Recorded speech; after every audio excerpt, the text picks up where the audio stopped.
Praise the Lord.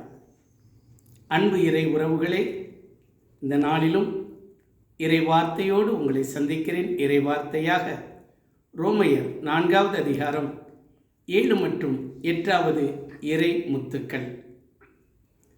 எவரது குற்றம் மன்னிக்கப்பட்டதோ, எவரது பாவம் மறைக்கப்பட்டதோ அவர் பேர் பெற்றவர்.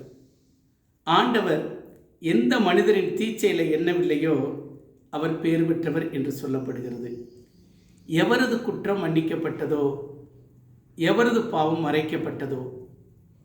இன்றைக்கு இந்த உலகத்திலே பாவம் செய்யாதவர்கள் யாரும் இல்லை. எல்லாரும் பாவம் செய்து தவறினவர்கள்தான். ஆனால் நம்முடைய பாவங்களை மன்னிப்பவர் நம்முடைய ஆண்டவராகிய இயேசு கிறிஸ்து. இன்றைக்கு நம்முடைய பாவங்களை ஆண்டவர் மன்னித்திருக்கிறாரா?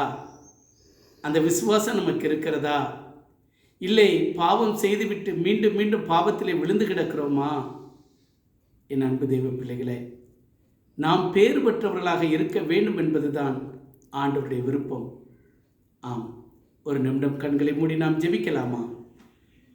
இரக்கமும் கிருபையும் அன்பும் நிறைந்த எங்கள் நல்ல தகப்பனே, எவரது குற்றம் மன்னிக்கப்பட்டதோ, எவரது பாவம் மறைக்கப்பட்டதோ அவர் பேர் பெற்றவர் என்று சொல்லப்படுகிறது. அப்பா, எங்கள் குற்றங்கள், எங்கள் பாவங்கள் எல்லாவற்றையும் ஆண்டவரே நீர் மறைத்து மன்னித்து ஆண்டவரே எங்களை பேர் பெற்றவராக உங்களுடைய சமூகத்தில் நிலைநிறுத்த இயேசுவின் நாமத்திலே ஜெபிக்கிறேன் நல்ல தகப்பனே. ஆமேன்.